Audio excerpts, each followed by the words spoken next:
Kung ako si Bongo, minura ko yun eh. Kaya lang, hindi ako senador. Mabait si Bongo huwag kang mayabang dito. Oo nga, masama yun. Pero huwag nyo kaming utusan. Para sa akin talaga, PhilHealth is para sa health. Health, klaro eh. Health ng Pilipino, PhilHealth. I agree totally. Ang pakiusap ko sa inyo, huwag nyo kaming utusan. Hindi ko yung inutusan. Please, huwag ang health. Kasi marami pang Pilipino ang takot magpa-hospital at walang pambayad po sa pagpapa-hospital. Yung iba po, namamatay na lang po sa takot magpa-hospital.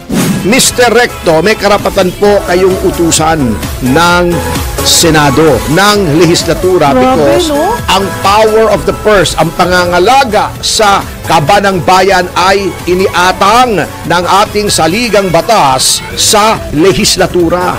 Kaya huwag kayong maangas. Masyado ka naman eh. Suntukan na lang. Hindi. Ano bang gusto mo?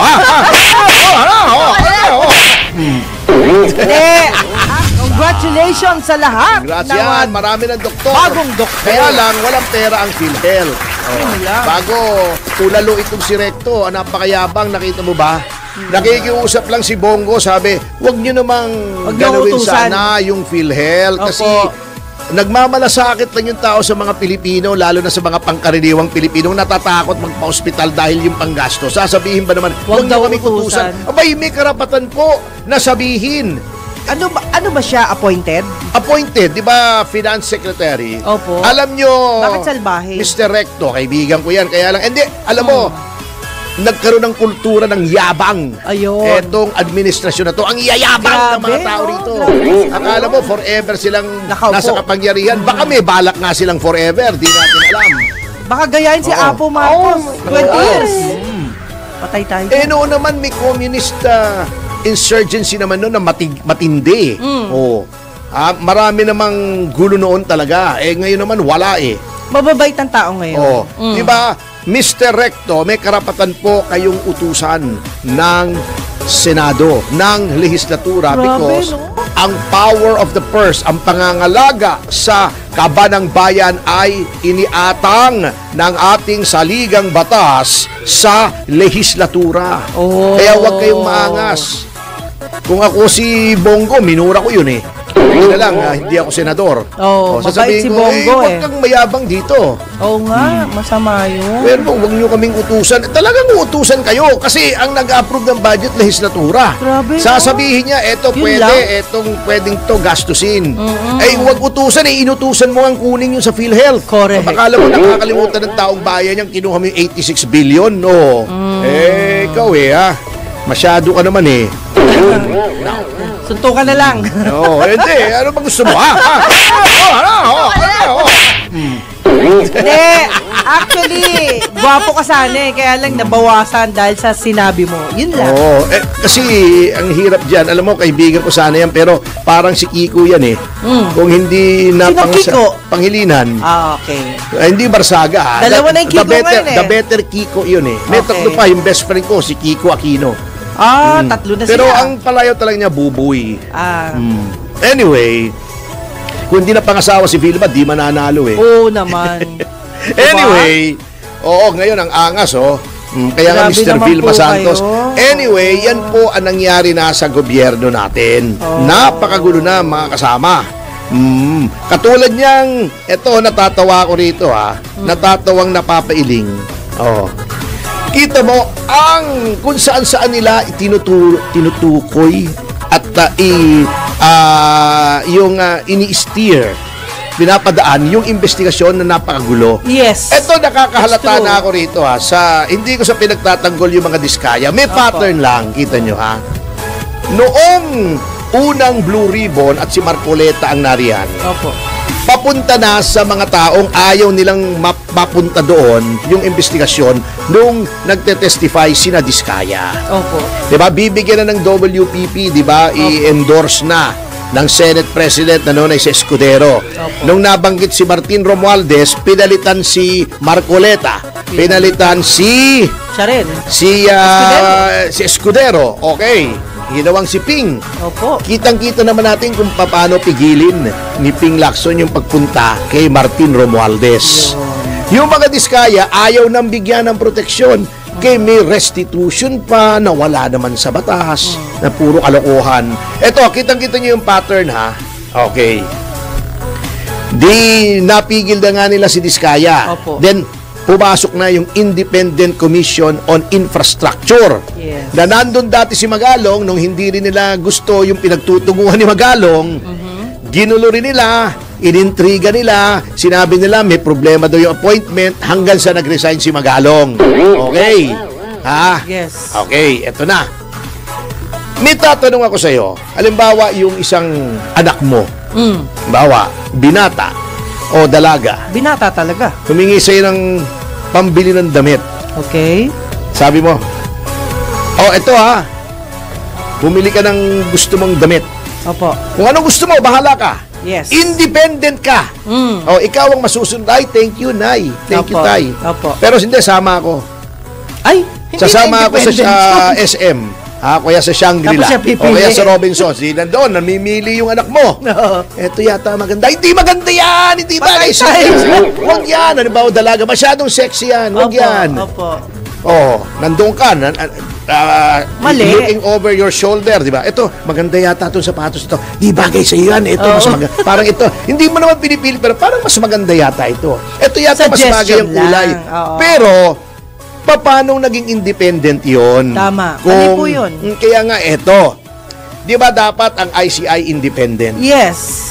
Yung ombudsmans, dapat independent yon. Yes. Kaya nga, ang pagtutol natin kay Remulla ay hindi dahil funny looking siya, kundi dahil siya ay tao ng presidente at Oo. nakita naman natin kung paano pilitin siyang ipasok. Opo. Pinilipit, binendalo, binrake dalo na nga eh. Kung tutusin eh. Attorney, Mm. under ng Tanod Bayan yung kapatid ko na dyan namatay sa kanila. Wala nung Tanod Bayan ngayon. Hindi, that was ombudsman today. Hindi. Ang Tanod Sabi Bayan nila. dati, Sabi hindi. Ay, hindi ba? Ang Tanod Bayan dati Opo. ay Office of the Special Prosecutor ngayon. Oh. Nawala yung Tanod Bayan. Nawala yung Tanod Oo, si Raul Gonzales dati yan eh. Opo. Oo. Kasi yung from ombudsman, talagang may ombudsman ha. Set Then may aside Tanod yun. Bayan, yan ang nag-iimbestiga.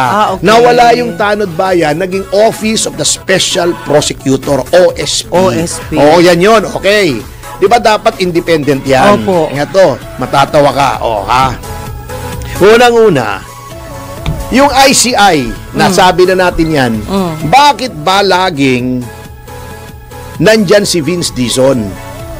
Hindi ba siya ay alter ego ng presidente? Opo. Siya nag-iimbestiga. So, parang ganun yun. Bahala ka, bumili ka ng kahit anong gusto mong damit. Pero, May representative nandoon, siya. karay-karay mo yung nanay mo. Oh. Hindi bagay ito. Opo. Hindi bagay ito. Di ba? Yung si Remulla, dumalaw doon nung DOJ secretary. Di ba?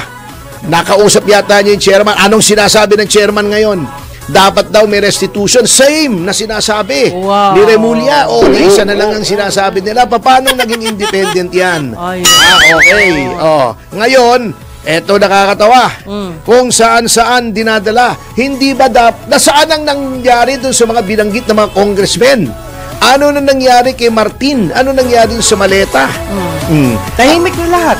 Nasaan yung, di ba may binanggit na congressman? Yes. Si Hernandez, di ba sabi niya, Opo. pinipilit pa siya ni Lacson. Di ba, hindi, akala ko magbabanggit ka ng mga senador. Ayan, nakita natin lahat yan. Oh. Sabi niya, hindi po, nasa computer ko po mga congressmen. Ala. Tumigil na si Lacson doon. Then Tumigil wala siya. nang in-schedule na Sunod. investigasyon pagkatapos doon. Pagka ngayon, ang gulo, ito mo ginugulo nila. Ang ginawa nila, si Bongo naman ang pinupuntirya nila. Di ba? Paano mangyayari sa atin ngayon? Binibigyan ng kasalanan. Yung negosyo ng tatay, wala namang binabanggit na Bongo rito eh. Ang tingnan nyo muna yung ghost projects, yung mga congressmen Yun. na binanggit. Ang daming binanggit na congressmen, wala ako nakikitang tinawag. Tinawag nyo si Martin.